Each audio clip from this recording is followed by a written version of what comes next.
கேரள மாநிலம் கண்ணூரில் வெடிகுண்டு வெடித்து ஒருவர் உயிரிழந்திருக்கிறார். இது தொடர்பான அண்மை செய்தியை பார்த்து வருகிறோம். சத்தம் கேட்டு வந்த அக்கம் பக்கத்தினர் சிதறி கிடந்த உடலை கண்டு போலீசாருக்கு தகவல் தெரிவித்திருக்கிறார்கள்.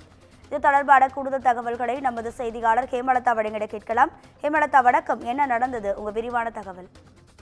வணக்கம் ராதிகா. கேரள மாநிலம் கண்ணூர் மாவட்டத்துக்கு உட்பட்ட கண்ணபுரம் பகுதியில் பார்த்தீங்கன்னா கோவிந்தன் என்பவருக்கு சொந்தமான வீடு இருக்கு. இந்த வீட்டை பார்த்தீங்கன்னா 2 பேர் வாடகைக்கு எடுத்து குடியிருந்தவர். அவங்க பார்த்தீங்கன்னா பையனூர்ல உதிரி பாகங்கள் கடை நடத்தி வருவதாக கோவிந்தனிடம் கூறி இந்த வீட்டை வாடகைக்கு எடுத்திருக்காங்க. இந்நிலையில பார்த்தீங்கன்னா இன்று அதிகாலை 2 மணி அளவில் பலத்த சத்தத்துடன் சத்தம் கேட்டு அக்கம் பக்கத்தினர் உடனே வந்து பார்த்த போது பார்த்தீங்கன்னா வெடிகுண்டு வெடித்ததுல பார்த்தீங்கன்னா வீடு முற்றிலும் சேதமடைந்து, மேலும் பார்த்தீங்கன்னா அதுல பார்த்தீங்கன்னா அந்த வீட்டில் ஒருவருடைய உடல் சிதறி கிடந்தது. இது குறித்து உடனடியாக போலீசாருக்கு தகவல் கொடுத்துள்ளனர். தற்பொழுது போலீசார் அந்த உடலை மீட்டுள்ளனர். மேலும் பார்த்தீங்கன்னா இங்கே நாட்டு வெடிகுண்டு தயாரித்திருக்கலாம் அப்படிங்கிற சந்தேகத்தின் பேரில் தற்பொழுது போலீசார் விசாரணை நடத்துகிறார்.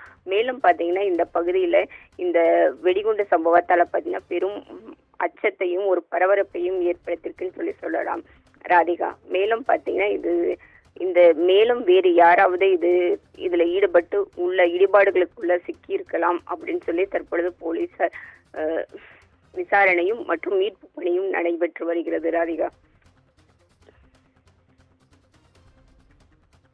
நன்றி ஹேமலதா.